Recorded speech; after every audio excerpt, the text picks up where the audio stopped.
What's going on, everybody? Welcome to another edition of the Halas Hangover, guys. Thank you for joining us. I'm with Kyle again tonight. We are short Sean and Dustin taking care of some family stuff. We wish the best for them, guys. Don't worry, we got you covered. We are going to talk, obviously, about the big game in the bag, Super Bowl. Seattle Seahawks are your Super Bowl defending champions, guys. I do want to talk a little bit about Caleb Williams and the comparison to Drake May and all the stuff we've heard over the last couple of weeks. The Bears found themselves a new offensive coordinator. Kyle's got some stadium news. And let's talk about this bullshit that is the Bears having the hardest strength of schedule again next season. That and more after this.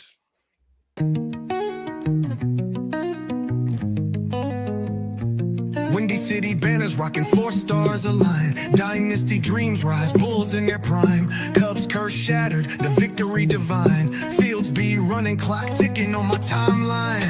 Shot-town heroes, legends never fade. Black Hawks flying, cutting ice with the blade. White Sox diamonds, the Southside parade. 4 stars shine bright, legacies they made. Mike with the crown, air rain, no dispute. Sweetness in the backfield, Walter in pursuit. Bear down Sunday's midfield, battles cute. Chicago. What's going on, everybody? Thanks again for joining us, guys, for another edition of the Halas Hangover. I know it's going to be a long off season for all of us, but we still got some football to talk about, especially after yesterday's game. And I do want to get this stadium stuff out of the way. Kyle's been the reporter as far as I'm concerned. I haven't really read any of this stuff. Kyle's kept me in the loop. He can do the same for you. What's going on at Mass? What's up, everybody in the chat? Thanks for joining us, guys. Kyle, go ahead and give a shout out to these guys in the chat and then let us know about what you read this morning. Yeah, in the chat right now, we got breaking news, Bruce, Mike Ross, who says the Chicago Bears are on the clock. I love it, man. Yep, the draft is probably the next real big date for the Chicago Bears, excluding free agency. Yeah, Bernard, let's get the boring stuff out of the way. So there was some breaking news, I guess you'd say, today on the stadium news for the Chicago Bears. The legislative sources say Governor J.B. Pritzker and legislative leaders are on board with a public funding package for infrastructure around the Arlington Heights site, as well as a so-called pilot legislation that would give the team the ability to negotiate property tax levels with the village. So basically, Brendan, the reason this is happening is because the Indiana's legislative sessions ends February 27th, which puts pressure on Illinois lawmakers to get a deal done in the next 2 weeks. So basically, if the Illinois legislators wouldn't have offered the Bears some sort of deal, with Indiana's legislative session ending February 7th for the year, that would be the last time the Bears could agree to a stadium deal with Indiana. So in Illinois came back and was like, well, we don't want them signing with Indiana in the next 2 weeks before February 27th. So let's give a little bit of leeway here. Now, that doesn't mean that this is like a done deal. Like I said, the pilot legislation basically says that the Bears can negotiate property tax levels with the village. So even though they could sign this and pretty much guarantee a contract with the town of Arlington Heights, it's still going to be a long process to finally hammer down a tax property figure. Like, I know we've heard people say that could be 100 to 200 million, but at the end of the day, I think the highest in the league right now is 8.9 a year. That's the Los Angeles Rams. So I expect it to be somewhere real close to 10 or 12. The Bears have already said they're willing to pay the highest property tax of any team in the NFL. But at the end of the day, Brennan, is all the things people said about Kevin Warren. He played this Indiana-Illinois thing perfectly, and it sounds like he is about to get exactly what he wants. So good job, Kevin Warren, and you guys. I look forward to the Bears playing in Arlington Heights in the near future. Yeah, let's see some damn shovels in the dirt, man. Guys, real quick, I don't want to treat it as if I glazed over it. I just want to say Dustin's family has fallen on some really unfortunate health, guys. It seems like every time somebody's getting healthy, somebody else is getting sick. Send some thoughts and prayers his way. Dustin wants to be here for you guys. He wants to interact, chat, talk about this Super Bowl. It's probably killing him not to be here, but we do wish the best for him and his family. We hope they get better soon and that he's back as soon as he can be. Same with Sean. He's got some family stuff he's got to deal with. Sean, I know misses you guys. He will be back soon as well. Yeah, Kyle, I was becoming very critical of Kevin Warren. There was just no result. And when you informed me of that 5 minutes before the show started, I lit up like a kid on Christmas because I did not want this Bears team leaving the state of Illinois. Guys, I've always rooted for my roots. That's what dictates who I cheer for, no matter how bad a program is. It's actually a pretty good time to be an Illinois fan, but I've had some bad decades, guys, preceding this. I didn't want to see the Bears go. I would have sincerely questioned whether or not I want to continue to be a Bears fan if another team had started in Chicago after the departure of the Bears to Indiana. And I know a lot of people aren't going to like that, but I I am the city of Chicago through and through. That's what I root for. I like the You can hate me for it, guys. I like the White Sox. I like the Cubs as well. I like all things Chicago, all things Illinois. So this is good news, I think, for just about all of us. And we knew that Arlington property is beautiful. Oh, You Brennan, got it's 350 something acres there. You got to put a stadium on the land you own. people can think what they want about McCaskey and the McCaskey family, but the deal that they were offered by Indiana to build a new stadium there was almost the best deal you're possibly going to get. I mean, it was almost to the point where if you were a smart business owner, you couldn't pass it up.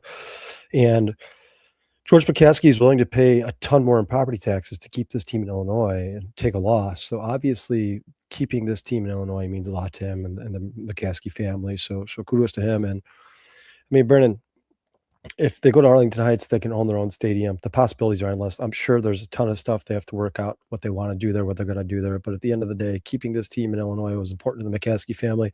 It's important to the Chicago Bears and it's important to Chicago Bears fans. And I think they're making the right move. When the construction will begin, Brennan, it's hard to say, but I do expect it to begin before the end of 2026 for sure. No doubt about it. Yeah, and I like I said to you, Kyle, about I don't know, a little less than a year ago, I had traveled through Arlington Heights, and um, there was a lot of construction being done. They were widening roads. They were widening all the major Yeah, highways they've that been go in working on and the out of infrastructure Arlington for a Heights. long time, man. It's So been going on for a long time. yeah, I think 53, all that stuff's backed up. I think the Bears kind of. I do believe that there was always this was always the mindset, and they always wanted to eventually end in Arlington. Obviously, guys, it's better to be on land you own versus land you don't. Sorry. And I think 350 acres can be a lot more than just a stadium, Kyle. We've talked about this before on this show. This is going to be a Bears city. That's what their intention is. They're going to put a lot of money in this. They're going to do the same thing Jerry Jones did in Dallas. This is going to be entertainment on top of on top of football alone. But I am happy to hear it. I think that the Bears belong in the state of Illinois. I don't care that they're outside of the city of Chicago. And anybody who says they shouldn't be called the Chicago Bears anymore because they're not the Arlington Bears, get the fuck out of here with that. This is our team. They're from this city. They reside in this Brennan, city. ninety Doesn't matter percent where of they're located, as long as they're in 80%, this state. 70, 80% of sports teams right now who are called, like for instance, the Are not Kansas in City this city yet. Chiefs or they're not. Look at the Dallas Cowboys. They're half these teams don't play in the city where they come from.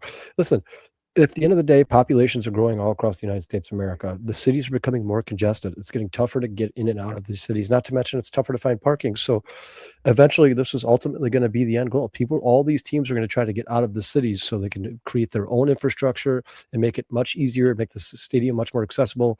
They're even talking about building a skywalk from the Arlington Heights train station directly to the stadium, but would be encased in glass, so you would never even have to deal with the outdoor weather. You would be warm from the second you jumped on the train to the second you walked to the stadium. I mean, Yeah, and they've been obviously, planning this for years and years. Since they spent $198 million on the Arlington Heights racetrack, they've been planning this stadium. They were just playing. It's a pissing contest. These are negotiation tactics. That's what they were doing, man. They knew that at the end of the day, Hammond, Indiana, or one of these Gary, Indiana, would offer them the world because they know that a stadium would be great for Indiana and the economy.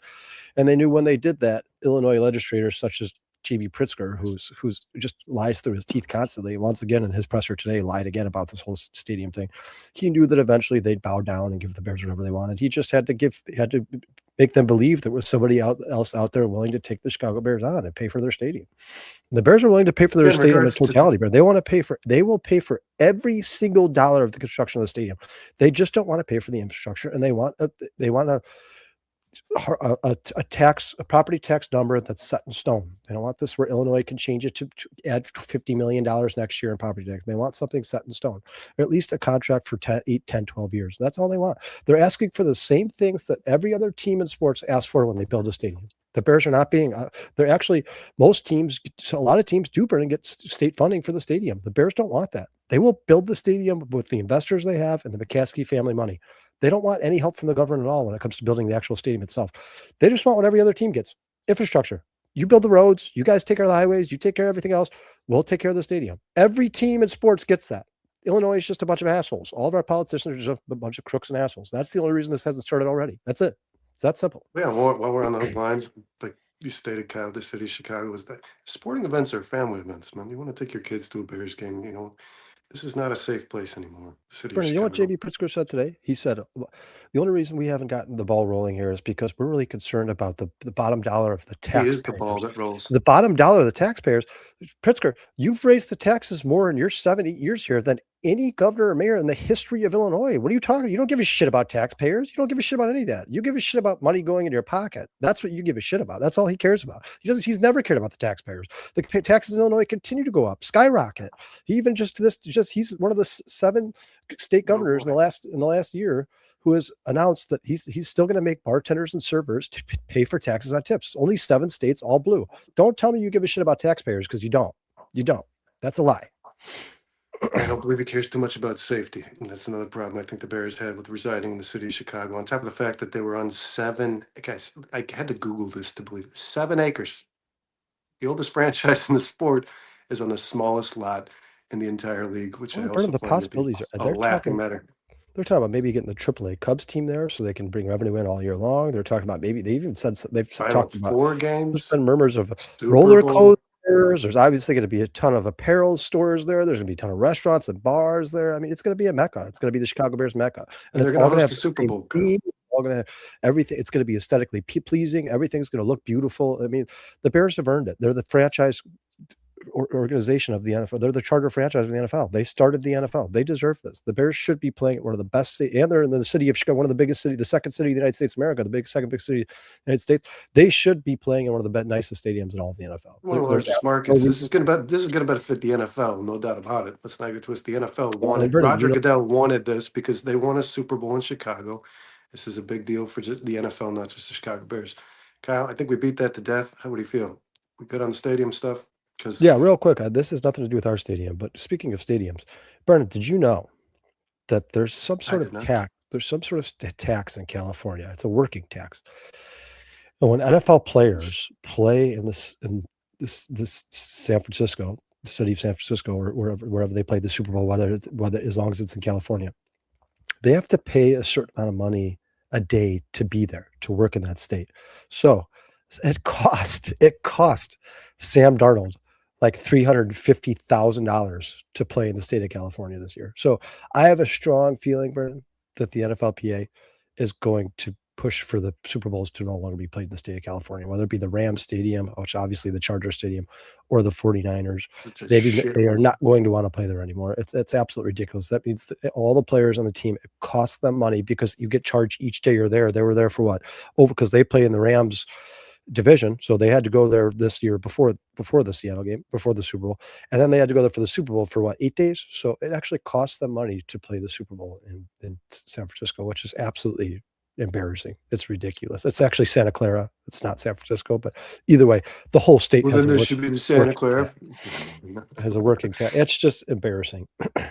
Well, speaking of Sam Darnold, let's go ahead and dive into that shithole. That was the Super Bowl's a loose term after yesterday, but Kyle, Real quick, and Brendan. then we want to ask Kyle. I know it's very important to you.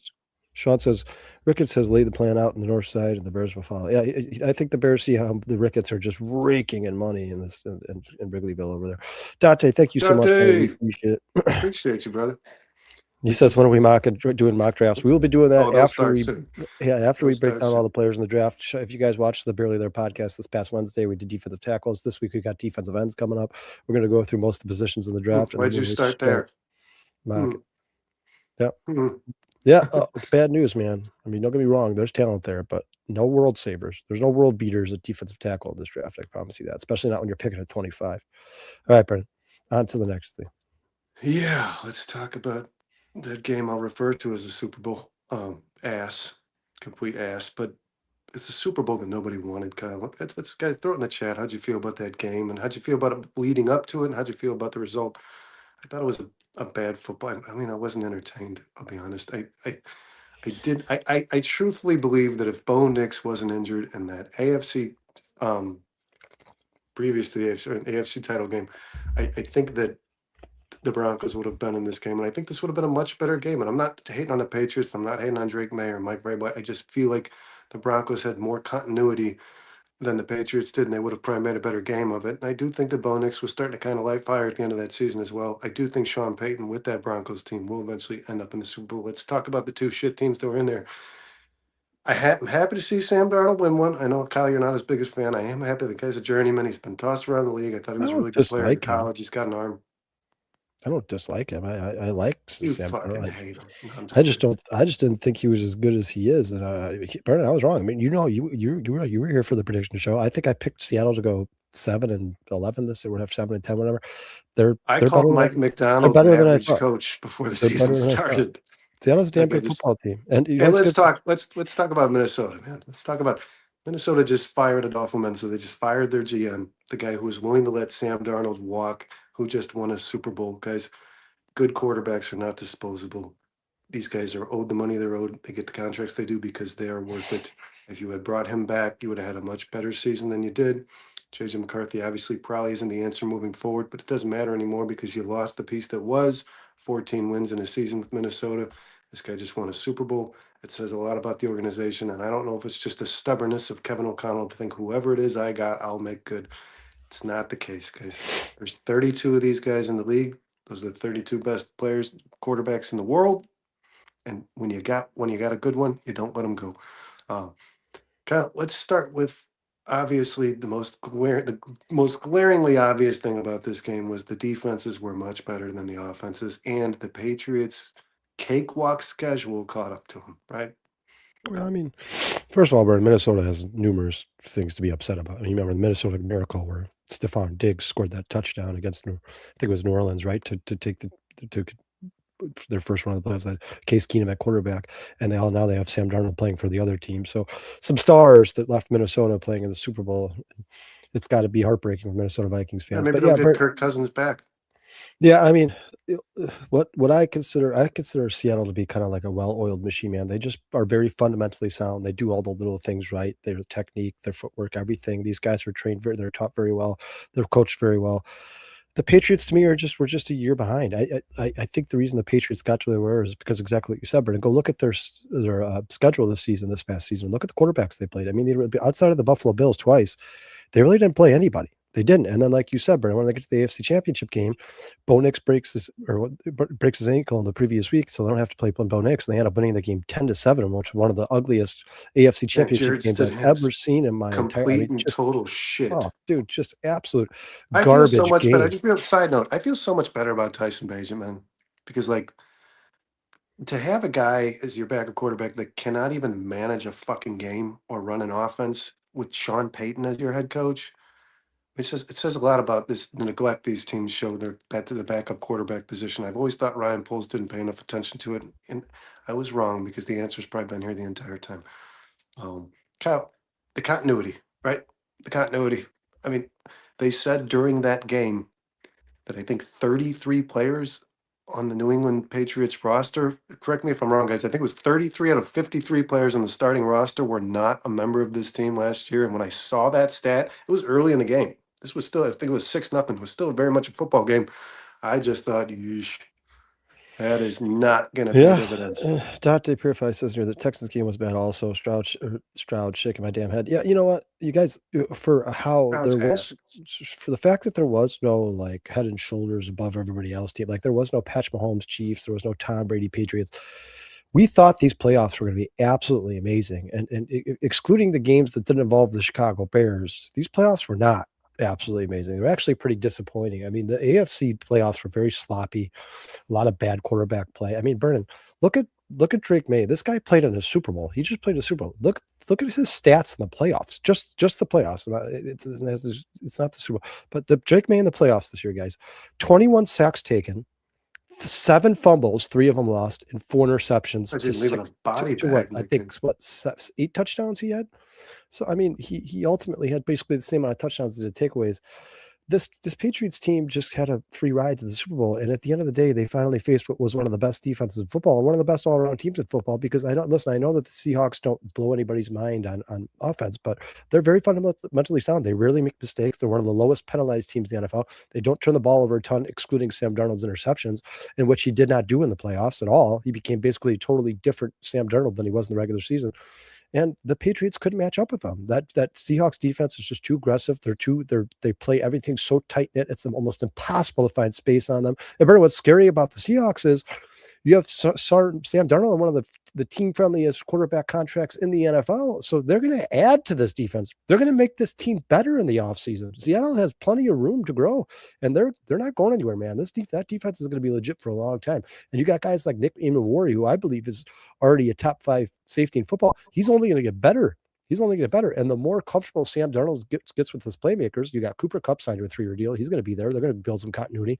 Him and Jackson Smith and Jigma, obviously, they have enough continuity. They don't need any more. And then you have the Thornton guy that they drafted this year, who's only going to get better. I'm telling you guys, if they can find a way to hold on to Kenneth Walker, this Seahawks team is going to be dangerous for the next 3 or 4 years. Dangerous, man. They're going to be a thorn in the Bears' side for sure. They drafted a player who ended up in IR, who they didn't really utilize as much as they thought they should have, because I think he was drafted in the 4th round, and Elijah Arroyo, who is just a pure athletic tight end. What's up? He's a wide receiver playing the tight end position. Ever seen this name before? LW Mechanical, I think it says. I have What's up, LW? Mechanical. Stop watching halftime. Yeah, I don't blame you, man. Listen.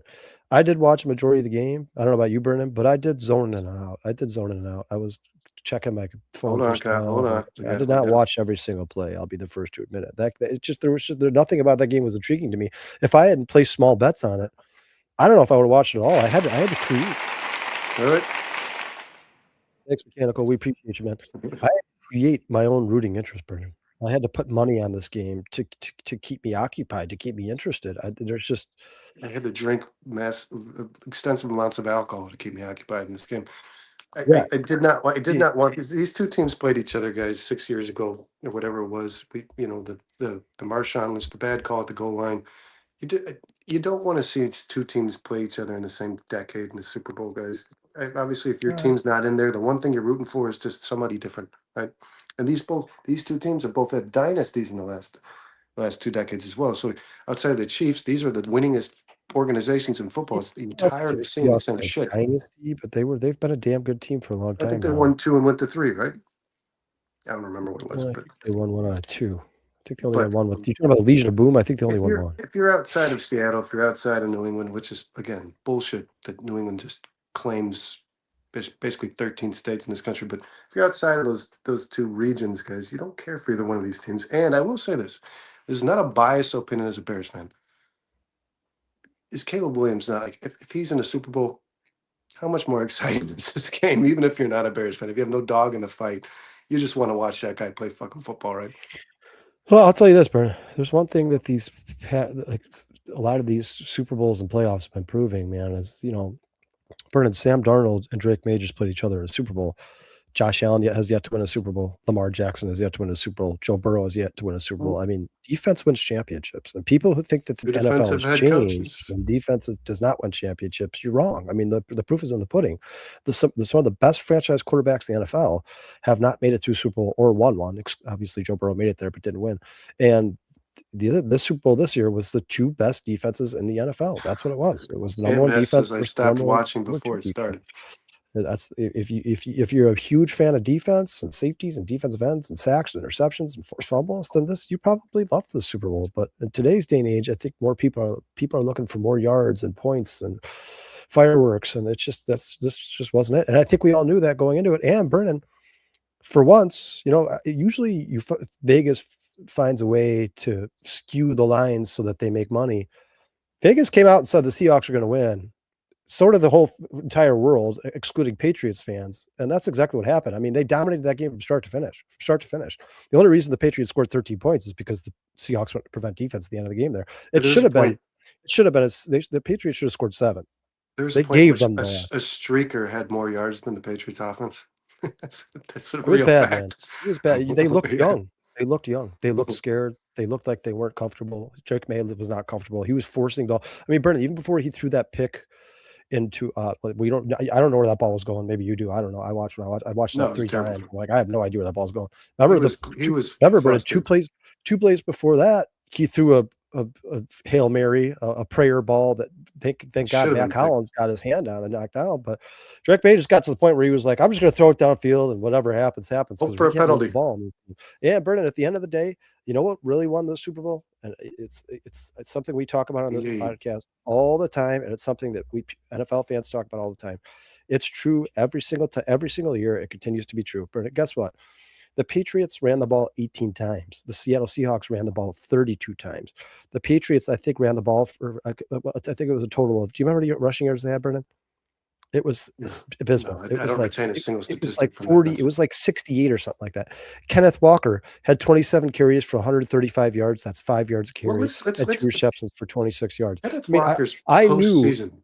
I knew that if the Patriots could not stop the run, Seattle was going to destroy them. I knew that. I said that to a couple. There's a guy who I work with, named Josh. He's a huge Patriots fan. He's massive. He's like, "What do you think of the Fuck game? What do you off, think's going to Josh. happen?" I said, He's probably a good guy. Josh, if the Patriots cannot stop Seattle from running the ball, you guys are toast. I'm sorry, but you're toast. If you guys can't make Sam Darnold win this game on his own arm, you guys are toast. If Kenneth Walker runs all over you guys, you're done. And that's And exactly nobody what was happened. able to count. Nobody stopped Kenneth Walker this postseason. I think he had like He's a close to beast. 600 yards in the postseason. Listen, this guy, I loved him in Michigan State. You know how I feel about the Spartans. I I think he had 1,600 yards and 18 touchdowns in his senior year of college in 12 games. And that's the Kenneth Walker that I kind of expected to show up today in that game yesterday. And I do think that the Patriots defense done a pretty good job against the run, but Seattle's just been able to run especially when Charbonnet was healthy, they've just been able to run the ball on just about anybody, which has really benefited Sam Darnold, who you said led the league in turnovers. And was the postseason started, he didn't have one, right? No turnovers by Sam Darnold in the postseason. Sam Darnold did what it took to win a Super Bowl, guys. That's why I said I'm happy for him. I'm happy for the guy Run because game. a couple of years ago he was a backup in the NFL. With the run game and the defense he had, he just had to do everything in his power not to screw the game up, and he was very good at that, Brett. He was very efficient. Sam Darnold was very efficient. And you know what? There was a couple throws in that game where, listen, I know Sam Darnold's never going to light the world on fire, but there was a couple throws in that game that were very, very, very tight windows that he got the ball. But real quick, I just want to say what's up to the chat. For some reason, my computer's lagging a little bit, I guys. was going to ask you. I'm not getting your guys' chats Got over 40 in the building, guys. Thanks for showing up. For some reason, the chat's kind of delayed here, but Prophet's in the house, Phil's in the house, Scrolls is in the house. Guys. True Pilgrims in the house, Ant-Man's in the house, Mechanical, like we said, Breaking News, Bruce, Dante, Purified, Mike Ross. Thank you so much for Sean's here. Thank you so much for joining the show, guys. We appreciate it. I'm going to go get into the couple of these chats here, Brennan. Scroll says, I didn't watch it all. Should have been Bears versus Bills. They both got robbed by the refs on the same play. And you know what? Scrolls, I don't know if they necessarily deserve to be there, the Bears or the Bills, but I promise you it would have been a much more entertaining game than it was yesterday. And Brennan, even the Broncos. We all said this on this podcast before the game or a couple weeks ago. The Rams and Seahawks was the Super Bowl, right? I mean, look at it. That was the Super Bowl. The Rams and Seahawks was your Super Bowl right there. Whichever team won that game was the best team in football and was going to win the Super Bowl. No doubt about it, Brennan. Brennan Prophet says Gonzalez and Witherspoon are the best corners in the league. They are both damn good, man. I don't know about best. I don't know how you quantify that, but damn, those guys are both really, really good and really fun to watch. Seattle's secondary in general might be the best. Yeah, man. Christian Gonzalez has been a stud since the day he was drafted. Yeah, dude.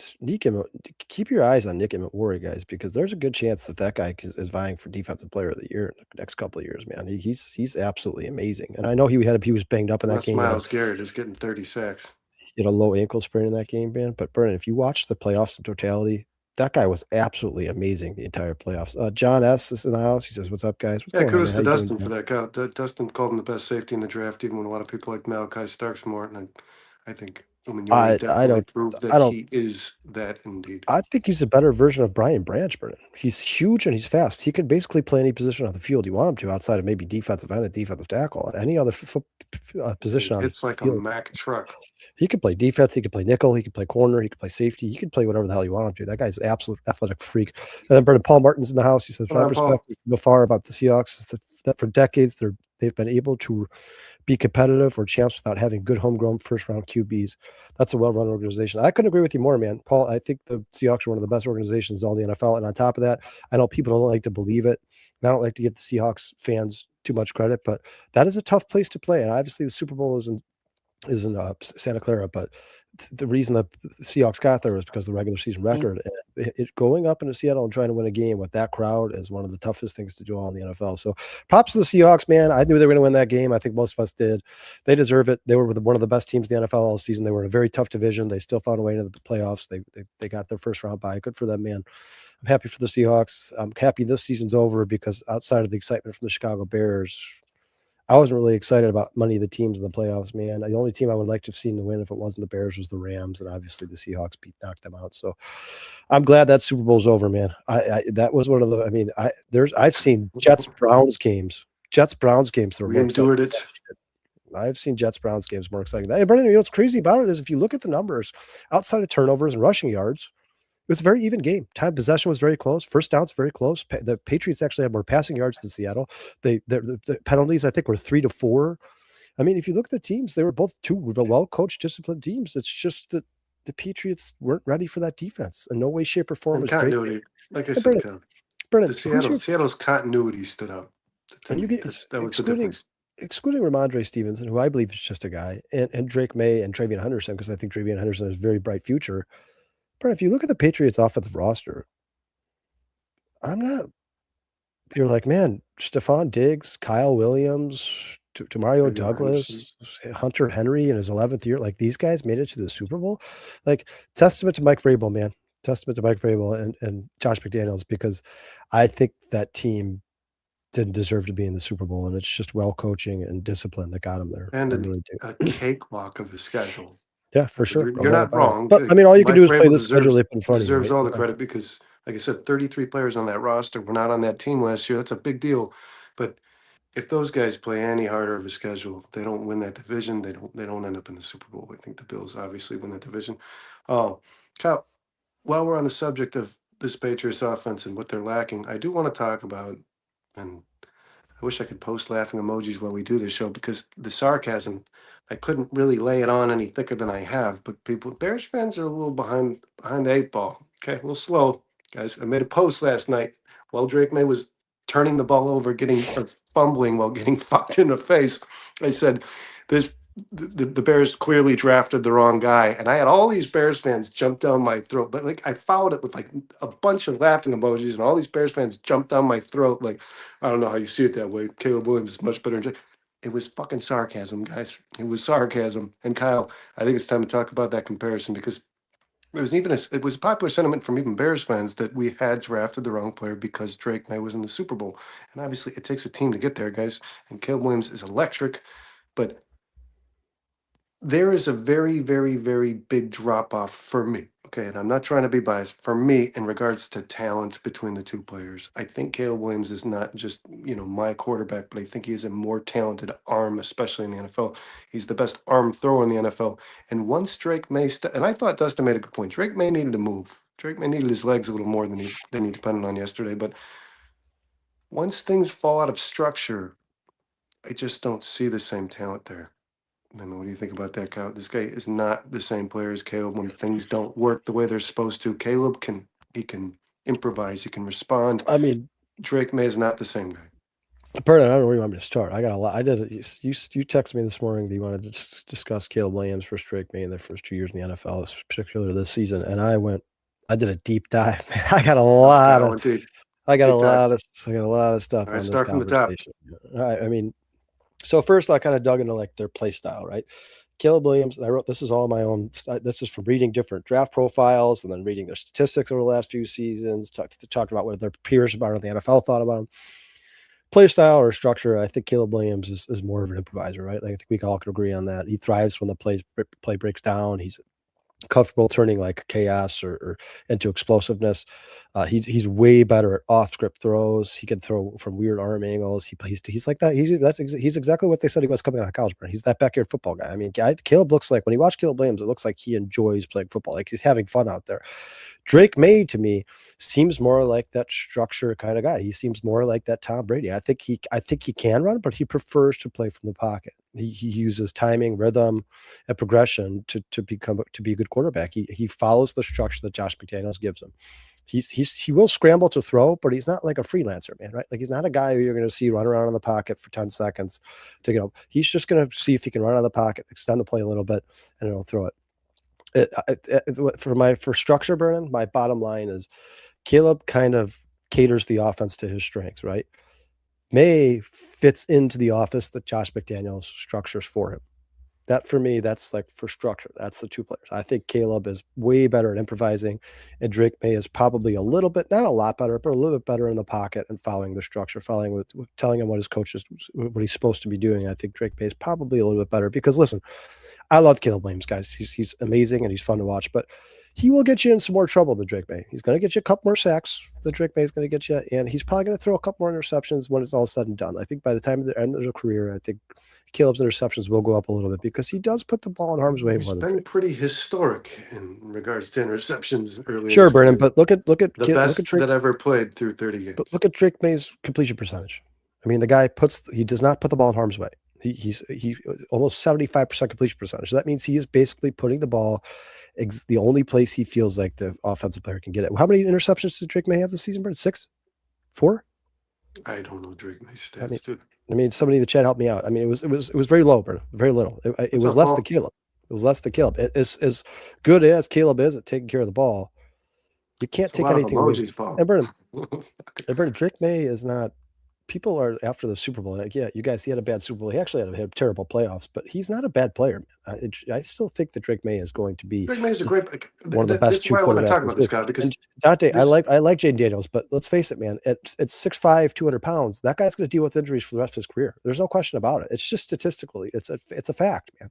And Jaden Daniels makes a living off running the ball. He runs the ball a lot. So unless he can become a pure pocket passer, he's going to deal with injuries. There's no doubt about it. No matter what order you're putting these guys in, guys, to me, I think it was besides the 83 class, we are watching the best. In my lifetime, this is the best quarterback class we've ever seen. Bo Nix is a great player. He should have been in the Super Bowl. Drake May is a good player. I'm not trying to knock anybody down in this conversation. Jaden Daniels is a good football player because he poses the threat that none of these guys do. He can run just as well as he can. He's got a big arm. I do think that Jaden Daniels is kind of like, it's like the layman's terms of offense, right? You need to simplify things for Jaden Daniels to succeed, and he's obviously got this glaring issue where he's throwing to one side of the field over 70% of the time. That will catch him and burn him. I promise you that. That's got to change. I think that it was really it was all too popular an opinion during their rookie season that Jaden Daniels was far and away the best player in this draft when it comes to the quarterbacks. I don't think he is. I think you might end up calling him the fourth best. I really do. I think you might end up putting him behind Bo Nix, Drake May, and Caleb Williams. But Bo Nix is tough. Bo Nix had a really strong finish to that year, man. He really did. I was texting you guys, watching him. He's a different place. Sean Payton is making that guy the best he can possibly be. But outside of injuries, Jaden Daniels has been damn good as well, man. He's been damn good as well. Yes, like I said, he's got a big arm.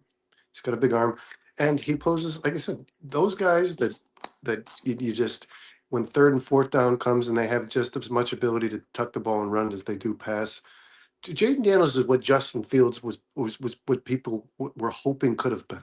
That's what I feel. Yeah, but the difference is Justin Fields is an athletic monster, and Jaden Daniels is a very skinny little guy. Justin Fields is rarely going to deal with a ton of injuries. They're all good guys. I want to make this is a really good class of quarterbacks. Second, I broke down pocket presence. All right.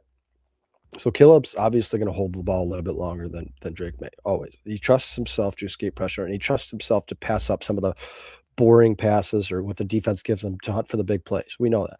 Drake May is more decisive in the pocket. He'll take the check down or intermediate throw, and he's better at staying on schedule. That was my takeaway from their pocket press. Yeah, I mean, let's face it. Caleb is just whether people can get mad about all they want. People, the Caleb naysayers, the people we've had here who hate Caleb Williams. Yeah, they're fucking haters. Don't put it nicely. Yeah, I mean, Caleb is the best off-script quarterback in the NFL, and he's only going to get better. I think we all expect him to get better. In maybe NFL history.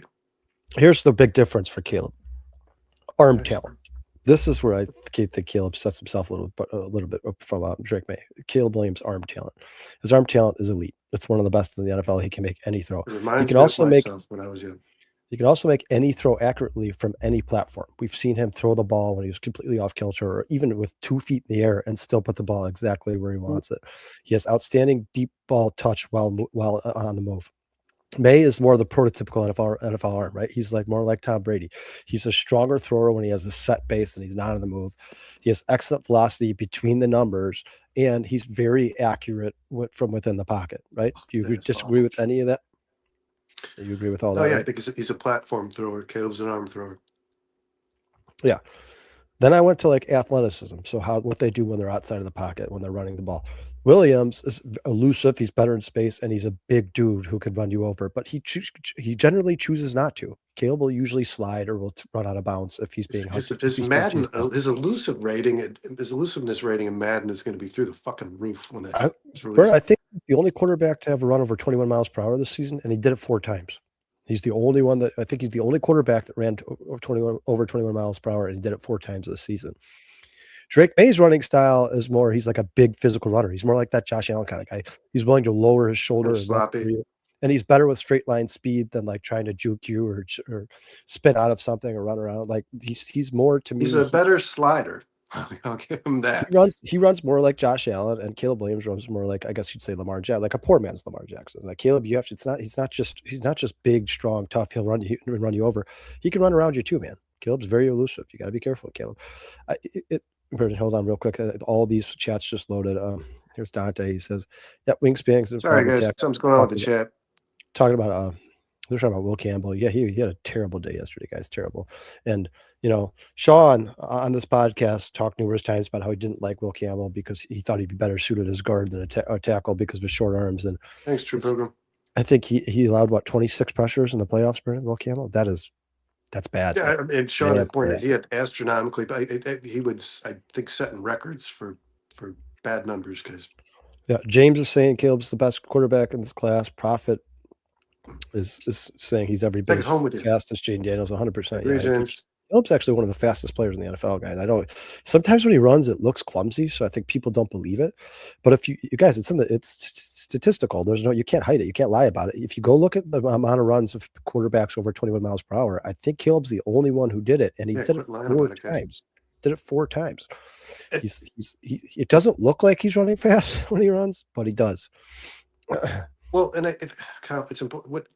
What I really want to hang my helmet on here is Caleb showed you something in his collegiate career, ever since high school, really, that he has this natural ability that most players, really no players in the NFL have, that no matter how his footwork is, no matter where his core is, no matter what position his shoulders are in, no matter what his platform looks like, he has the ability with the flick of a wrist to throw the ball 50, 60 yards. There is no player in the league that can do this, guys. And I thought, Ryan Poles was so heavily criticized during this draft for not visiting with other quarterbacks and not taking it more seriously and just thinking from the get that Caleb was the guy. I thought that was the way you need to approach that draft. Caleb was the guy because there is no player, Drake May, Bo Nix, maybe Josh Allen, Drake, Lamar Jackson, none of these guys have the ability that Caleb has. And as long as you can harness it, like Ben Johnson, and Brian Poles got himself a guy who could coach him, it's comparable to none. And that's why he is the best player in this draft. That's why he might win an MVP next year. That's why he's going to be one of the best quarterbacks moving forward in the future of the NFL, because guys don't have this. And he says God-given. That's what Caleb Williams says. God-given. Sure. You can credit to whatever you want. The reality is, though, it's comparable to none.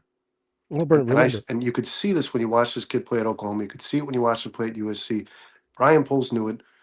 Guys, if you're a college football fan and you watch this kid play, you knew it as well. He has a talent that is not the norm. It's not standard for a guy to jump off the ground with 2 feet in the air and throw the ball 40 yards. Listen, it's unheard of. The off-kilter stuff, the improvisation, it's been proven. Like Caleb's the best in the NFL. I think it's only going to get better. I will say, though, that, Kurt Warner said it best, Bernie. He said, there are 2 types of really good quarterbacks in the NFL. There are quarterbacks who are efficient, or there are quarterbacks who are explosive. But the greatest quarterbacks in the NFL are efficient and explosive. I think right now, Caleb is more explosive than Drake May. I think Drake May is more efficient than Caleb, and the proof is in the pudding. Once again, man, go look at the numbers. He threw the highest completion percentage of any quarterback in the NFL under a new coach in his second year in the NFL. But when you break them down, you break down the intangibles. Like I did like their ceilings, right? So this is my 5th part of their profile. I think Caleb Williams has a much higher ceiling and a higher variance, but Drake May has a higher floor, but a lower ceiling than Caleb Williams. Do you agree with that? Would you agree with that? Well, yeah, because Drake May's already shown you that his floor is pretty remarkable. Yeah, his floor is really high, really high. But if Caleb can get better and This is the perfect worst that perfect Drake the art. May is. It's pretty fucking good. He Well, just I went think to this a is the Super first Bowl. time in Caleb's life ever that he's been asked to actually play the quarterback position, not just go out there and be the best player on the field and win games, but play the quarterback position. And I think He if played Caleb, hero ball, backyard yeah, football. and if he gets better at that, I That's think why it he's going. reminds me I of think myself. his ceiling might be kind of Patrick Mahomes. It might be, and I know that was a lot of the comparisons coming out of the draft, and those are really, really high expectations for Caleb. And I don't want to be unfair to him, but I'm not saying he's going to win 3 Super Bowls. But I think Caleb could be that type of quarterback where he can keep the play alive so long that it's almost unstoppable to get him to make bad plays. I don't know, man. For a guy who runs around so much and throws the ball so off kilter so often, to only have 5, 6, 7, 8 picks in a season is absolutely remarkable. It's remarkable. Remember, Caleb Williams is only get better. So people could say, "Oh, he had 3 interceptions in that playoff game," but While yeah, it's his also under second the playoff game of most his career, guys. duress as a He's rookie. probably nervous as shit. The Bears are still trying to figure things out. Ben Johnson came out and admitted after the season that it was never perfect. It was never like they expected to be in the future. They're still working out the kinks. Bernard, my sixth part of my profiles here How many was I did 7. I did 7. The sixth part was system fit. So I think Caleb Williams is best with like creative play calling one for every day of the week? and coaching that's willing to live with some negative plays, right? Because Caleb, if he continues to run around like he does, continues to throw off kilter, there are going to be times where unfortunately the ball gets tipped or he gets sacked. You're going to Just have some doesn't go negative where it plays. needs to. I mean, Caleb missed throws. Yeah, Drake May is better in like the traditional NFL structure. Like I know I'm beating a dead horse here, but I compare him more to Tom Brady. Like he's that guy who's I think the further into his career he gets, he's not going to be doing a ton of running around. I think Drake May likes to play within the pocket. Now listen, can he run over people? He's a big dude, yeah, of course. But at the end of the day, I think he's best suited to be like more of a pocket passer. I think Drake May is at his best with a strong run game, where Caleb can almost carry the run game at times. So if you look at the Bears, so there were times this past season where maybe Caleb didn't have 200 yards rushing. He only had 38 or 40, 45, 50, but they were some of the maybe the 40 most important 45 yards of the game, right? There's a couple times this season where it's like, I think even in the playoff game, didn't Caleb run for 2 fourth downs in that playoff game against the Rams?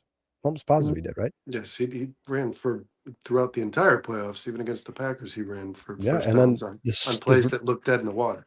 the touchdown against the Giants. I mean, the Bears looked like they were dead in the water against the Giants, and then Caleb started using his legs, and it seemed like the whole team kind of came to life. And it was the same thing Jackson Hart was doing to the Chicago Bears. Get back some of the chats here, Brennan. I don't know why this thing's loading like 25 chats at a time here, but I think this is just a conversation between I don't say this, guys. Dante and Prophet about Justin Fields. The talent in which I talked about, the ability that Caleb has that no other player does. We can talk about where his career might go and whether or not he wins Super Bowls, but people question the tag generational. It is. It is. Because you're not going to see it for a very long time if you ever see it again. Yeah, and maybe he is generational, but we still don't. I think it's fair to say that we still don't know his ceiling, right? The talent is. Yeah, Not necessarily Caleb's career. The talent is. It is comparable to nobody. And then Brennan, but the last thing I did was leadership skills, and this is directly off of a couple of draft scouts profiles. But Williams is confident, expressive, and unapologetic, leads with belief and personality, and May is quieter, steady, even keeled, leads with consistency and preparation. I think that's a perfect. They couldn't have said it better, man. I really do. I really think that. I don't want my quarterback to be apologetic. No, I'm great. I'm glad that there are times I believe after certain games where Caleb came out and did his presser, he probably could have been like, "I have to be better." Like I don't think he even said it after that Rams game.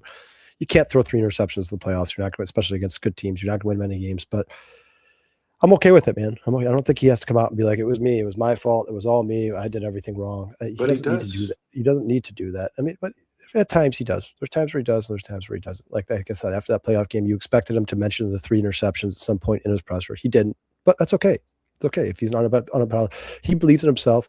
He believes that he really rarely makes mistakes, even when he does, and he believes he's only going to get better and he can make any throw in the NFL. And I want him to continue to have that mentality for the rest of his career. I don't want anybody pulling him into some meeting room and being like, "Hey, Caleb, you should be really ashamed of yourself after the way you played that game." I don't want any of that. I want Ben Johnson to continue to pick him up, put him on a pedestal, and make him believe that he is the best quarterback in the NFL. Because I think Caleb's the type of guy where if he continues to hear that over and over and over again, and he continues to believe in himself, one day he will be the best quarterback in the NFL. I think that's the kind of guy he is.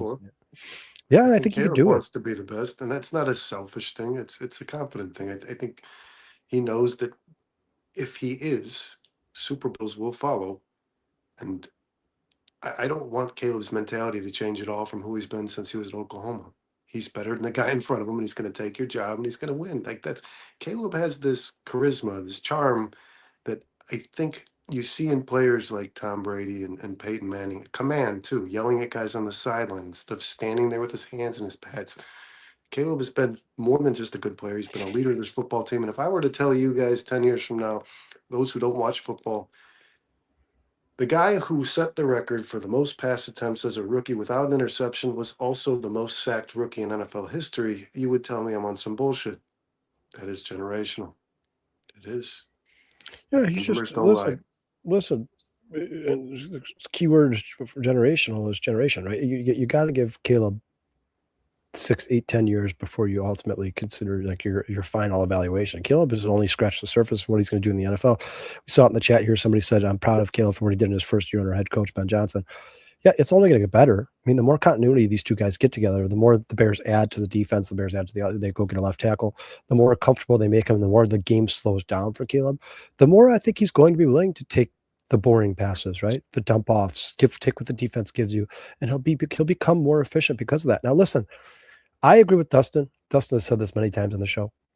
Caleb's probably never going to be a 72%. He's not going to be a 72% completion guy. He's not going to be that because Bennett wants him to throw the ball downfield.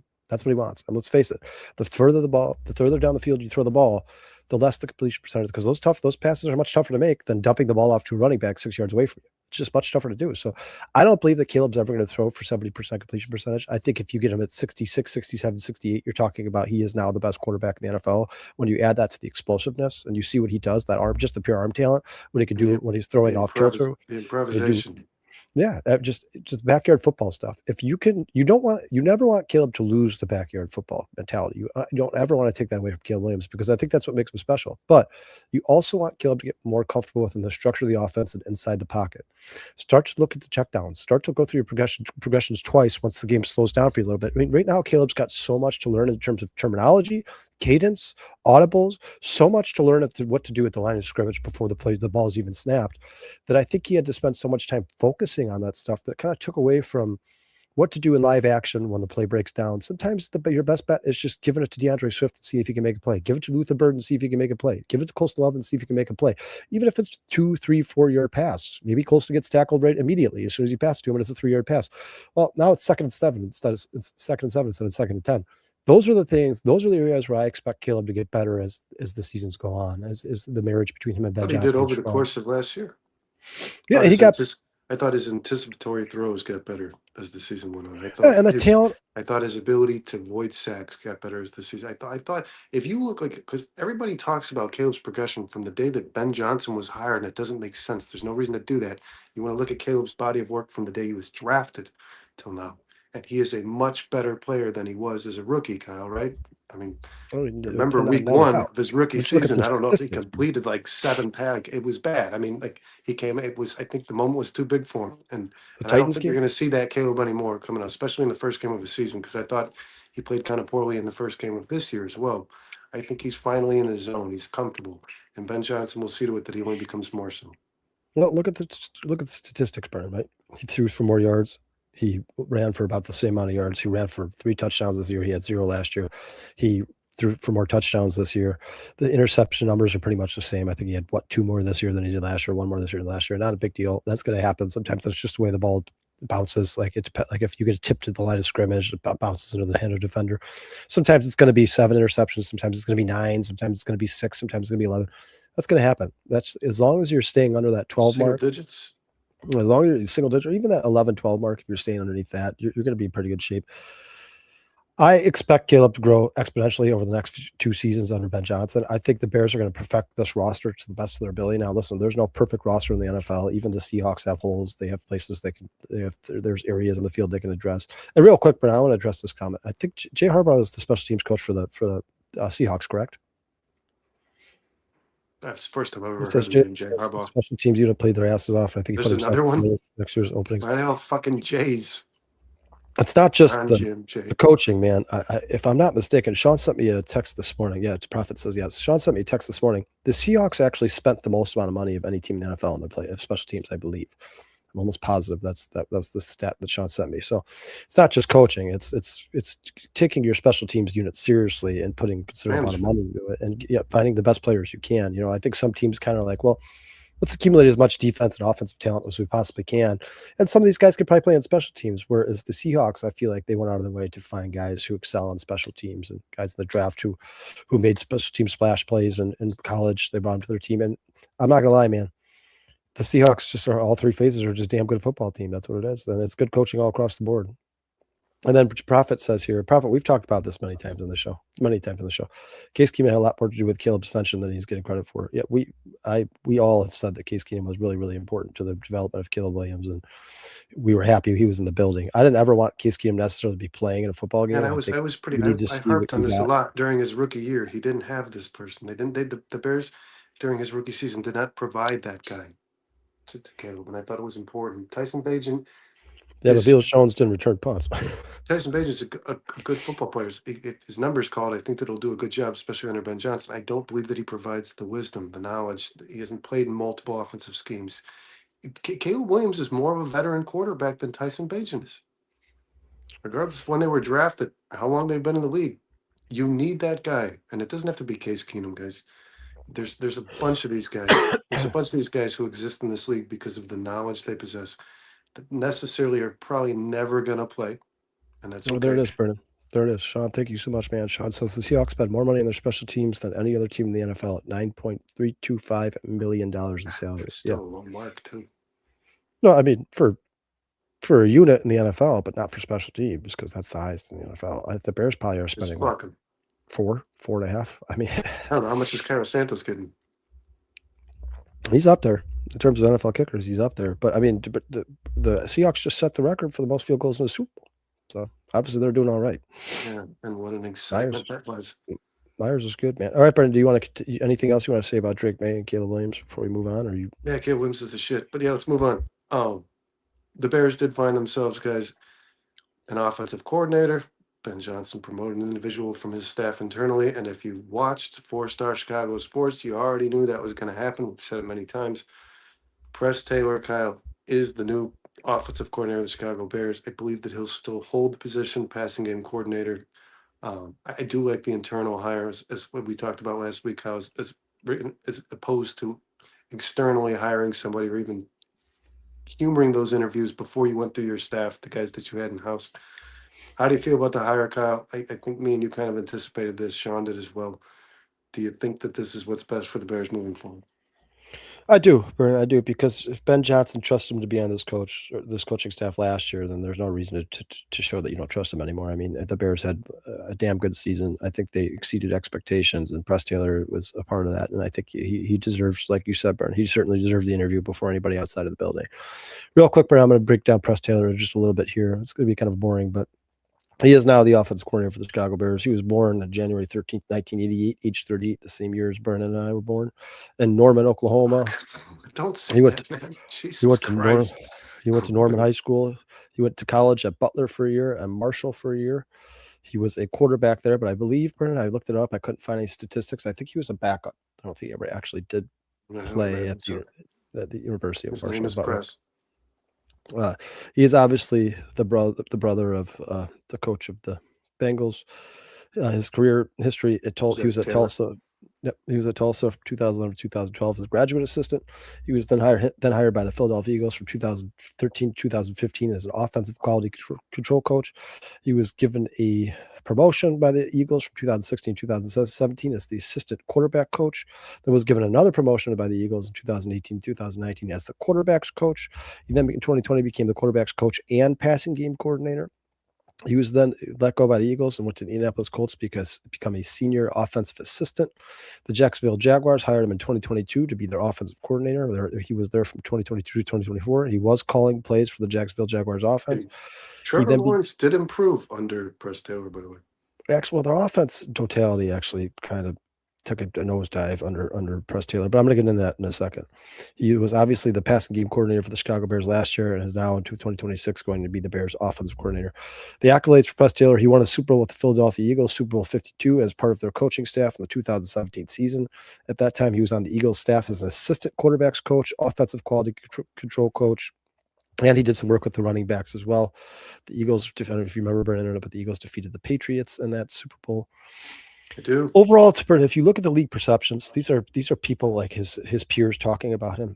His strength is, and Ben Johnson said this, used these actual two exact phrases in his presser when he introduced Press Taylor as the offensive coordinator. He's organized and he's an analytical guy. So right up Ben Johnson's alley, man. He loves analytics. He has a strong background with respected offensive staffs, good teacher and detailed planner. Some of his weaknesses or doubts: mixed results when entrusted with primary play calling. Some public skepticism from fans and commentators, often viewed as better in supporting offensive role. And then bottom line, this is what the ChatGPT said: many in the league see Press Taylor as a bright, technically sound coach whose best contributions may come as a trusted assistant or secondary offensive coordinator rather than the main offensive architect. And obviously, Brian, on the Chicago Bears, I don't think Ben Johnson plans on giving up the play calling anytime soon. He's the architect of nothing. Getting coffee. So, yeah, as long as Ben Johnson's here and he's the one making the game plan week in, week out, he's the one calling the plays on the sideline. I really don't think there's any damage. I don't hate to say that, but damage Press Taylor could do if he wasn't necessarily the best offense coordinator in the league. He's just a guy who seems to be a player's coach. The players like him a lot, and he's good as an offensive assistant. So, I mean, that's basically the role he's going to continue to play for the Chicago Bears. I mean, you could call him the quasi offensive coordinator, but at the end of the day, Ben Johnson's always going to be the offensive coordinator for the Chicago Bears. I mean, for a very long time, at least. we talked about this kind of why Press Taylor made sense for this Bears team is because you're not losing somebody in order to promote them. If Randall L was made the offensive coordinator, you would have had to outsource your wide receiver coach position. And I like Randall L there. And the Bears aren't. I think that Press Taylor can maintain the passing game coordinator, whatever the fuck that means, anyways, while also being the offensive coordinator, especially since, like you said, Ben Johnson will continue to call the plays. I don't know that this is a guy that, we looked at Declan Doyle as kind of a protege that Ben might have been able to mold into a play caller eventually. I don't think that that's the same view when it comes to Press Taylor. I don't know that, like you said, he's not the architect of anything, and I don't think he ever will be. But again, a guy who's been in the organization, has worked with Caleb Williams for the last year, is important to me. I wanted somebody on the Bears staff to be promoted. I did not want an external hire. I thought the Declan Doyle hire was strange when it occurred. Kudos to him. He went and got himself a job. Maybe Ben did make a good choice there, but I was glad to see that somebody on this Bears organization, they didn't have to replace somebody in order to promote them. And they're probably going to bring somebody else in to help out in their offensive staff because they did lose a member of their offensive coaching staff, and Declan Doyle. So somebody else will be hired externally. But you lost. Yeah, well, obviously they're going to have to. Obviously, they already replaced the running back coach. We went over that on Wednesday. But yeah, I mean, they're going to bring somebody in from outside the organization, Brennan. But I agree with you. I think because Caleb has familiarity with Press Taylor, they've been in the meeting rooms together for the last year. He's probably been one of the guys talking to him on the sideline when Caleb makes mistakes. Njoku just announced he will not resign with the Browns. Ooh, I drafted Njoku in fantasy last year. Fuck that guy. That guy sucked, dude. I'm sorry, but I don't think the Browns care because Harold Fannin seems like he's going to be. Fannin, I don't think the Browns would have paid him anyways. Oh, real quick, man. I got off course. Elijah Royal on that Seattle Seahawks team, in his fantasy notes said, "Not an impact player as a rookie. Draft him in your fantasy leagues strictly off pure athleticism. That guy will be a difference maker on that football team as well next year." Yeah, the Seahawks got a lot of talent, Bern. And the Patriots do too. Neither of these teams are going anywhere. Both these teams are probably going to be perennial playoff teams for the next 5, 6, 7 years if they continue. If that defense and Seattle continues to play the way it's playing, and if Drake May continues to ascend, I think both these teams are going to be really good teams for a long time. And I like both the coaches a lot. I like both of them. So, yeah, I agree with Prophet. Hightower is a terrible coach. I agree with you, man. I've been saying that all season. I've said that as well, Prophet. I said that from day one when the Bears hired him. The Niners don't move on from good coaches. They're a very good organization. A lot of smart guys running that team. And then Mikey says, last week update, our search and rescue teams rescued 12 kids off the streets. It was a great week. We're still working some tougher cases. Fuck yeah, Mikey. Mikey, I want to That's say again, awesome. man, I God could bless you, not be man. prouder of you and the work you do, man. It's absolutely 12 fucking kids. amazing. That is We're sitting here talking phenomenal. about football, and you're out in the streets collecting missing children from some disgusting human beings, some terrible criminals. You are the man, Mikey. Keep that shit up. Anything you need, any help you need to support or any support, I'm here. If I can help in any way, shape, or form, man, you are the man, Mikey. Keep that shit up. Romy says, just glad to hear that the Bears are now probably moving Guardian to angel. AH, Arlington Heights, and not Indiana. Yep. We talked about that earlier in the show, Romy. Huge news for Chicago Bears fans. They are not going to be the Gary, Indiana Bears. Sounds like they are going to be staying in the state of Illinois. Absolutely massive for Bears fans. And Prophet says he likes AJ Barner. I like him a lot too. And then AJ Sean Barner. Who says, did that's AJ amazing. Barner? AJ Barner there's another tight end that AJ Barner was teammates with in college that is a big. I know, guys, help me out in the chat. I know AJ. I don't remember where he went to school. He played alongside another tight end that's at the top of the league in the NFL. I'm not a big Barner guy. I'm going to be honest. I think Arroyo will end up being the best player at that position on that football team. Um, guys, Press Burner, Taylor promoted as the Bears offensive I think coordinator. he was Not second. breaking, but I go think he ahead. was second in receptions on the team. I mean, Burner's a pretty damn good player, man. I just think that Well, he should be I don't think the because Seahawks behind Smith and offense. Jigba, it's ass. I don't think. Well, Cooper Cup's been a damn good player in the league for a while. Mm, Listen, I just don't think that the Seahawks offense is ever going to have like a tight end that's a 1,200-yard receiver with 8, 9, 10 touchdowns. I don't think that's the type of unless his offense they name's run. Elijah Arroyo. I think their offense focuses on running the God bless me. ball and making safe throws, not putting the ball in harm's way, being efficient, being fundamentally sound. I think that's kind of how the whole Seahawks defense or Seahawks team approaches the game of football, and they perfected it this season. They did exactly what they wanted to. They won a Super Bowl. Good for them, man. Guys, Press Taylor, new offensive coordinator, Chicago Bears. Not breaking news, all the same. Cup. I know we wanted to break down this daunting schedule that is the Bears next season, and it always seems to But be it's this way. not. It's Once not. again, the Bears have the hardest strength of But schedule in the Vernon, NFL. you can say that in terms of win-loss record from these teams last year, but there are so many wins on the schedule. I just listen. I know that they're only saying it's the hardest schedule in the league based off of the win-loss total from last year, but like even for instance, Vernon, like the Jacksonville Jaguars won their division last year. I think they had 11 wins, 12 wins. The Bears could beat the Jaguars. That's a good football The team. They're Philadelphia getting better. Eagles. Trevor Lawrence ascended into the player that he's supposed to be, man. He Like was Vernon, the here. best Well, quarterback in the league over the last quarter of the year. first, let's go over their home opponents. So you obviously have the Vikings, Packers, Lions, right? We all know that the Bears are going to play the Vikings, Packers, Lions, both home and away. After that, at home, you have the Tampa Bay Buccaneers, beatable. Philadelphia Eagles, beatable. Jacksonville Jaguars, beatable. New York Jets, dog. Those are good football teams, man.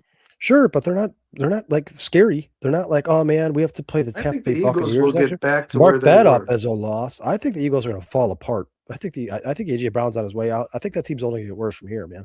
I also think think their that general Jalen. manager is the best in the NFL, and we'll find a way to Sure, fix it. but you can't pay everybody all the time. Sooner or later, they're going to start losing important pieces, and I think you're going to have to rely more on Jalen Hurts' arm, and I don't think that's going to go well for the Philadelphia Eagles. New York Jets, dog shit. New England Patriots, obviously a damn good team. The Let's Bears hope play them at Fields home. is starting for that team next year. And New He's not a Orleans missionary. Saints at home. And I think I trust in New Orleans. I like Kellen Moore a lot, and I think the New Orleans Saints are only going to get better. But I think next year they will still be one of the worst teams in the NFL. Let's sit on this for a second. Guys, I am going to say this. Everybody in 4-Star Chicago sports brutally underestimated the talent that is. Tyler Shuck is a good fucking football player. 4-Star Chicago sports. Name somebody in the world that said Tyler Shuck was going to be a damn good quarterback in the NFL. I'm holding us accountable. I don't know anybody else in the world. If you look at that guy's body of work from when he was plugged in as a starter to the way he finished the year, he was averaging like 300 yards and 2 touchdowns a game by the end of that season. He actually he had I think an even record, right? He was like 5-5 as a starter on the worst roster in the NFL. AJ Barner was Colston Loveland's teammate. Colston Loveland. God, I should have known that. Who just don't fucking embarrass me while I'm on air, guys. Yeah, Prophet just He's a Michigan guy. That's why he was a Michigan guy. I'm not a Michigan fan. Tyler Shuck's a good football player, and the Kellen Moore Shuck thing it worked better than I thought it would. I kind of dogged on those guys.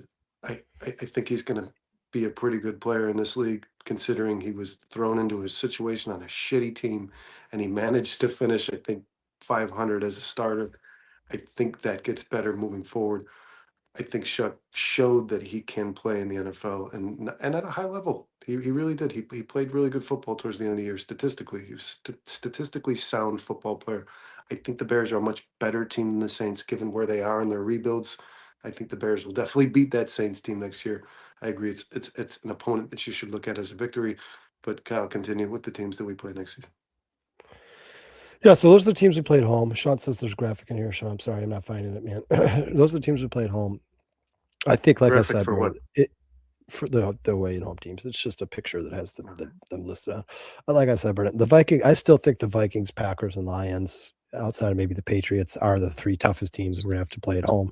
I think the Buccaneers are a good football team, but they have some work to do. The Eagles, I think, are, like I said, I think they're in a tailspin. The Eagles should be in panic mode right now because there's just too much drama there, man. I don't think you saw the reaction. Sirianni's bitch. You saw the interaction between Nick Sirianni and AJ Brown after that playoff game. It's not good, man. I mean, Hey, he how often didn't punch him like Cannon did. how often do you see coaches talk to players like that on national television, knowing that the cameras are rolling? Jacksonville Jaguars are good, but they've been in this position Got before, it. man. Thanks, Sean.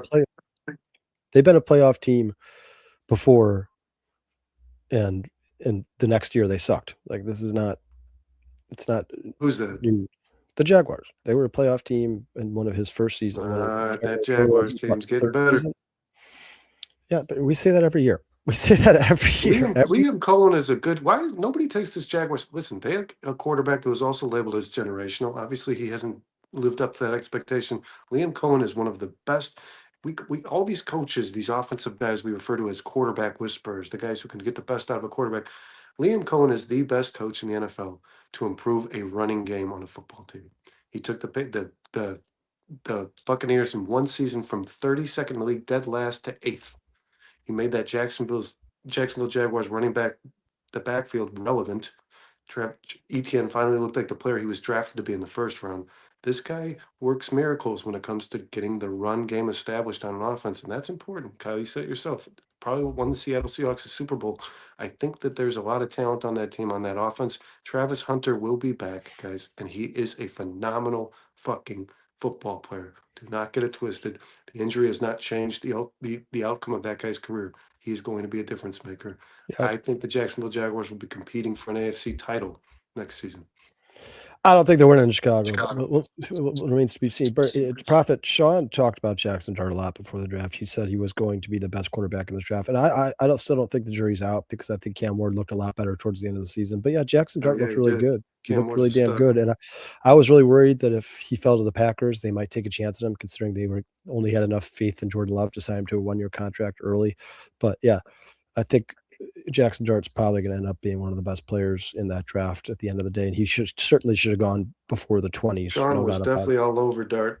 I did not. Yeah, the Dolphins could have drafted. I mean, the list of teams that could have drafted Jackson Dart would be a much better spot than they are now. It's just good to see the Dolphins on your schedule next year.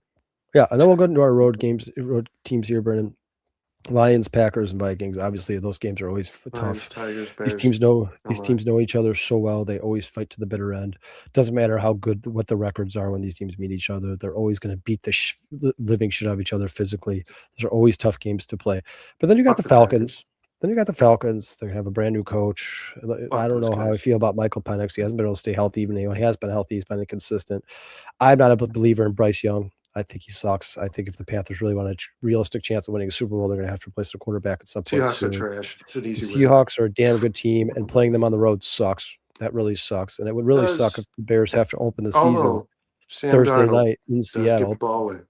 Because Super Bowl teams always get to open the season at home on Thursday night. So it would suck if the Bears have to play that game Thursday night in Seattle. The Buffalo Bills could certainly beat the Bears on a given day. Josh Allen is an absolute miracle worker. If they add some talent to that team on the offensive side of the roster. And Caleb Williams. Now that they have a real offensive head coach, a coach that cares more about offense than defense, if they draft a couple of receivers in Buffalo, watch out for that fucking team, man. And then Miami, Brennan. But they won't. I think that's maybe outside of the Rest Jets. assured. Maybe outside of the Jets, I think Miami is probably the easiest game. Let me ask you this: you're talking about the Jaguars, or the Eagles, in regards to imploding.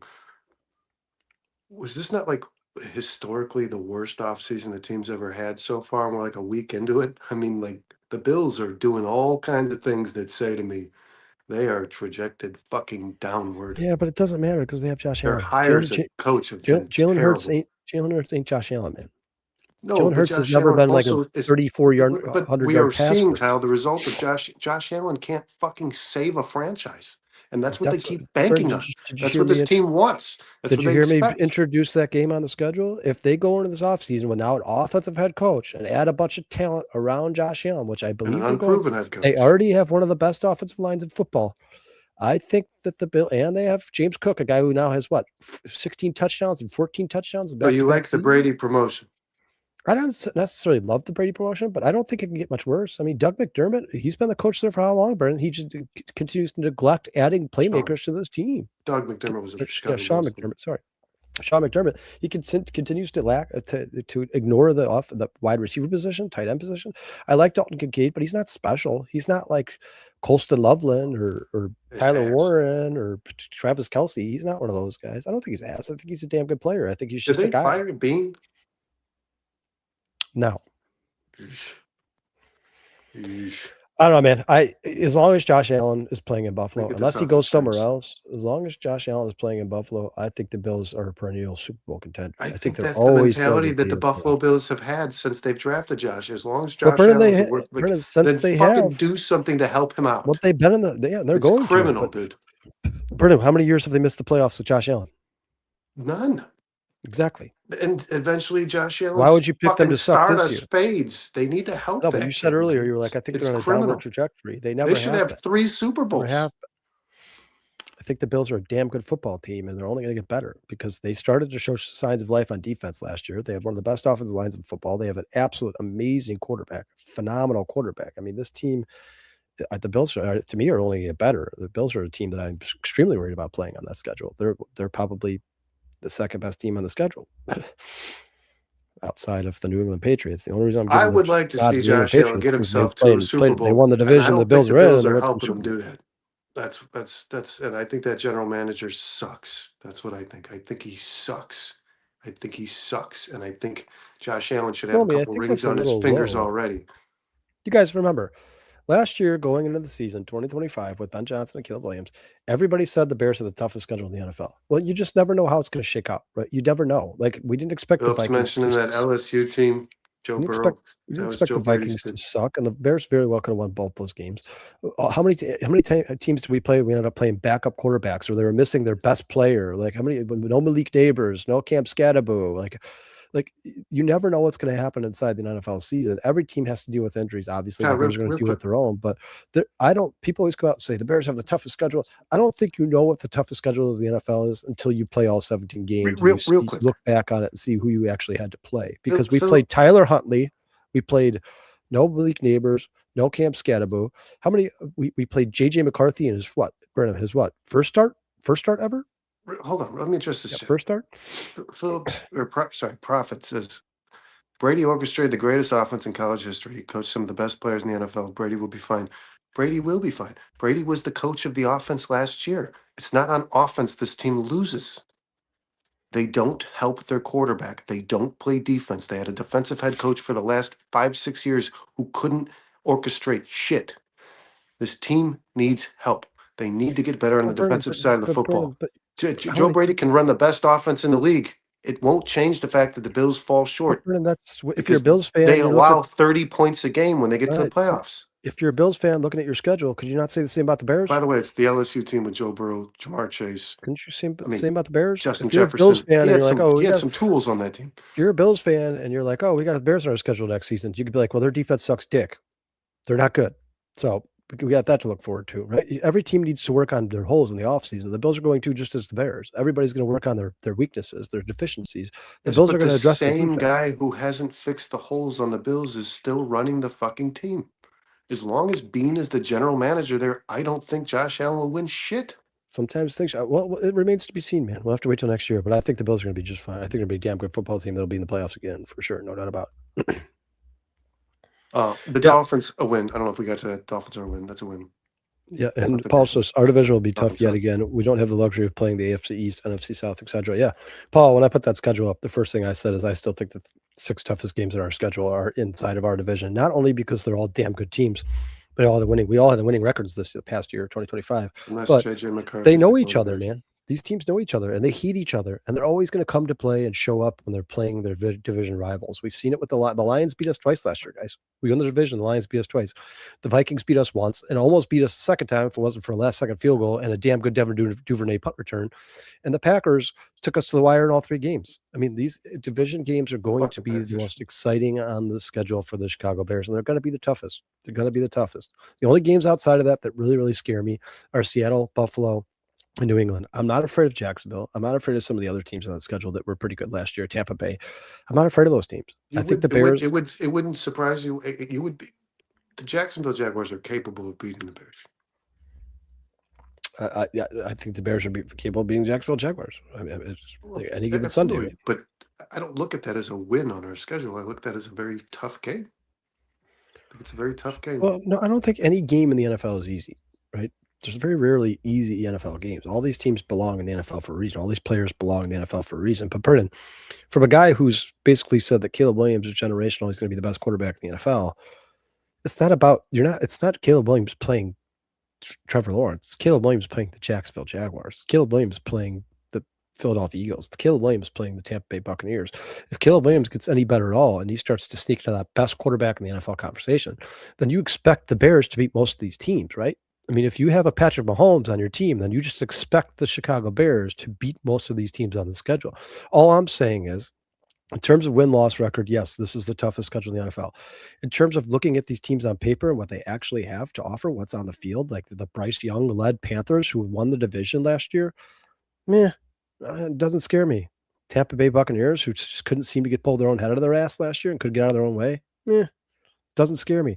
The Philadelphia Eagles, who the Bears absolutely manhandled in their house, we now get them at home, don't scare me. The Jacksonville Jaguars, who have been an up and down team for the last 7-8 years since Trevor Lawrence was drafted, don't scare me. The teams that scare me are the Seattle Seahawks, the Buffalo Bills because of Josh Allen, and the New England Patriots because they just played in the Super Bowl and won the division that Josh Allen plays in. Those are the teams that scare me. Look at the rest of these teams on the schedule. The Bears are capable of beating any of them. I think 10-7, Romy, is too low. I think the Bears are going to get at least 12 wins next year. I do. And I know that's probably a unbiased opinion, but I think the Bears are going to be one of the best teams in the NFL. I think their offense is going to be nearly unstoppable. Brendan, it's not just Caleb Williams who got better. Colston Loveland got better. Luther Burden got better. Colston Loveland got better. Kyle Monangai got better. They're all getting better. They're all going to get better.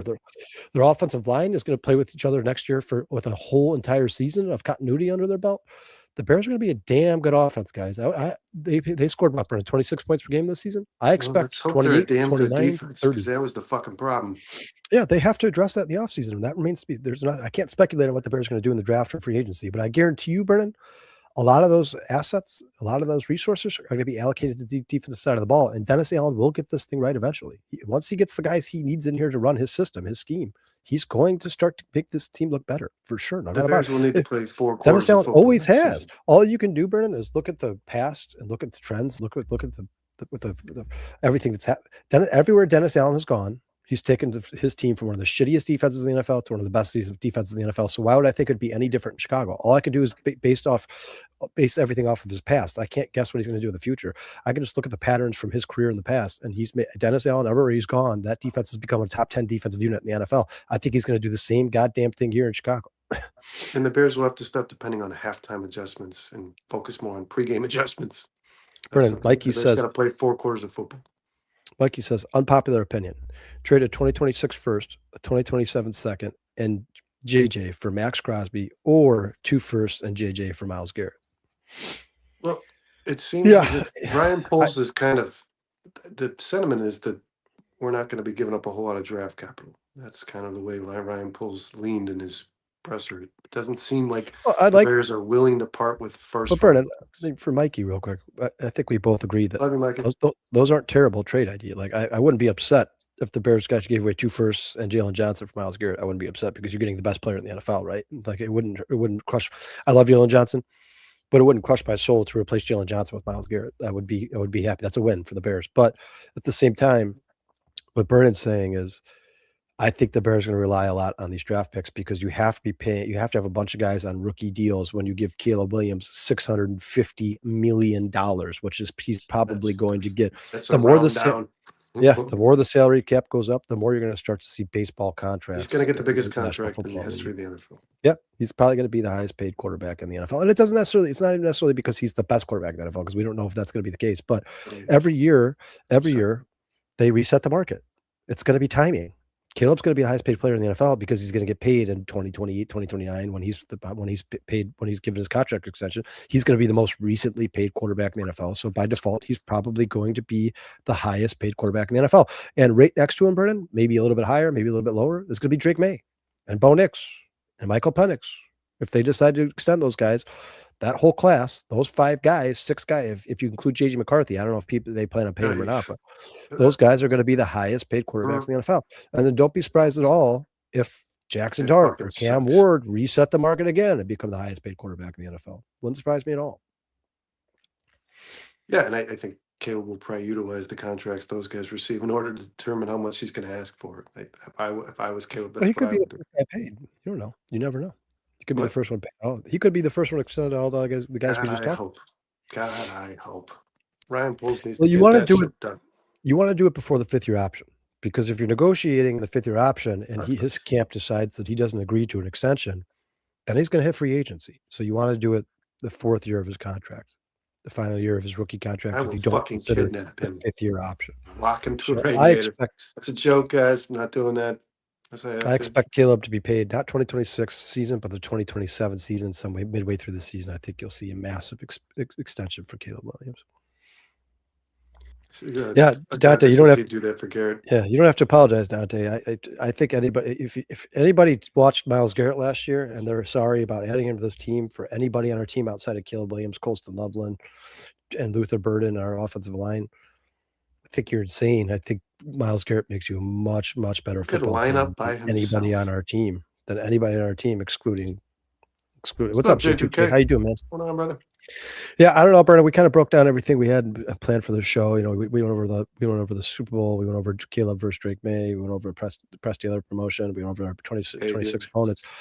Is there anything else you want to talk about, or anybody in the chat want to talk about anything? Anything we missed? Any breaking news for the Bears that you guys have seen? Like I said, one of the things that did come out this week, Brennan, real quick, according to Bears insiders, this is according to Bears insiders, not just Bears writers. The Bears do plan to restructure DJ Moore, and he is not going to be on the trade market. That's what I've heard. That I don't know if that's set in stone. I don't know exactly who's leaking that information, but by all accounts, it looks like DJ Moore will be on the Chicago Bears in 2026. We'll get DJ Moore of him next year. I'm happy about it, man. I love DJ Moore. I really do. I absolutely love DJ Moore. Oh boy. And No, Kyle, I think we pretty much He's covered it interesting. all. This was a short one. Guys, like I said, Dustin should be back, I'm guessing, next week. Pray for him and his family. Hope they get healthy. Sean, I think will return shortly. We will be back on Wednesday, guys. Kyle, Sean, and Jay will give you the barely there. What are we doing? Ends, Kyle? What's that? Defensive ends? Edge? What's Yeah. on the docket? This Wednesday on the Barely There Never used the word podcast, guys. docket. We did defensive tackles last week, so if you guys haven't had a chance, please go back and watch that show. We went over some guys that could add free agency. If not, we broke down all the guys in the draft, at least the guys we think the Bears will have a shot drafting. And then this Wednesday, guys, it's going to be a little bit longer of a show because, man, is the defensive end talent in this draft deep. It is really That's deep, ridiculous. man. There's like 14 edges marked in the first 15 picks. Yeah, it's going to be a long show because we have a lot of guys to go over. But yeah, we just basically break down the draft profiles of all the defensive ends of the draft guys. We will tell you who we think the Bears have a realistic shot at drafting. Obviously, guys like Bain are going to be tough for the Bears. They have to trade up in this situation, but we'll break them down, tell you guys who we think best fits the Chicago Bears roster and Dennis Allen's scheme. And we'll each week from here on out, we're going to do a different position. We'll try to focus on the positions that we think the Bears are most in need of. So defensive tackle, defensive end, safety, left tackle, so on and so forth. But yeah, stay tuned to the Barely There podcast. We'll break down the drafts. And then Brandon and Dustin will be back Thursday night, 11:30, right, Brandon, for the bare minimum. If you guys don't have a chance to watch it at night, you can flip it on in the morning. Put you to sleep. Yeah, flip it on in the morning, your way to work. I want to say real quick to everybody in the chat, we love you guys so much. Thank you for joining the show. It's just so much easier to do these shows with you guys when you guys kind of add to the conversation. And once again, Mikey, we're the heart of the beat, guys. Appreciate you showing up as always. It means the world to me, and I think I speak for the rest 4-star Chicago sports that you're doing what you're doing, man. The youth of this nation is the most important thing in the world. We have to continue to try to protect our kids. Way too many kids going missing. I mean, I saw something. A stat, not to be depressing, but there was a stat I saw that United States has the most missing children of any country in the world at like 400,000 a year. Second after them guys is like 102,000. So there's definitely something weird going on in the United States, and it's good that people like Mikey give a shit enough to go out there and make a difference. We appreciate the idea. And like I said, Mikey, I don't know how practical it is. I don't know how much I can help, but if you ever need anything, even if it's just telling people about what you're doing, I'd be more than happy to do that, man. We appreciate that a lot of you. And Vernon, real quick, I guess that's not the video. It's just a picture of Ben Johnson with a shirt on. I might have it. Hold on. Now it kind of makes us look weird. It's not gonna flavor anymore, that's for sure. Good, better, bad! Never let it rain! Never let it rain! Good gets better! Good gets better! You better get better! You better get better! Bears on three! 1, 2, 3! Bears! Last thing, the most important piece is we're going to take the North and never give it back. Love it. Take that Absolutely picture. love it. I have to go back up to the media assets, man. Yeah, guys, make your better best. Kyle, as always, been a pleasure. Everybody who showed up tonight, we appreciate you. We love you. Share it with a friend, guys. Like, subscribe. Please like, subscribe, guys. Get those likes up. We have a lot of likes at the end of the show. Got viewers. Yeah, I guess they don't like it. we got our. Just call myself I think out. I think we know who gives us our likes every show, Brennan. I think we know our I have 27 different accounts on YouTube. That's true followers. But no, we love you guys. We appreciate you, man. Take care of yourself so you can take care of each other. We will see you on Wednesday.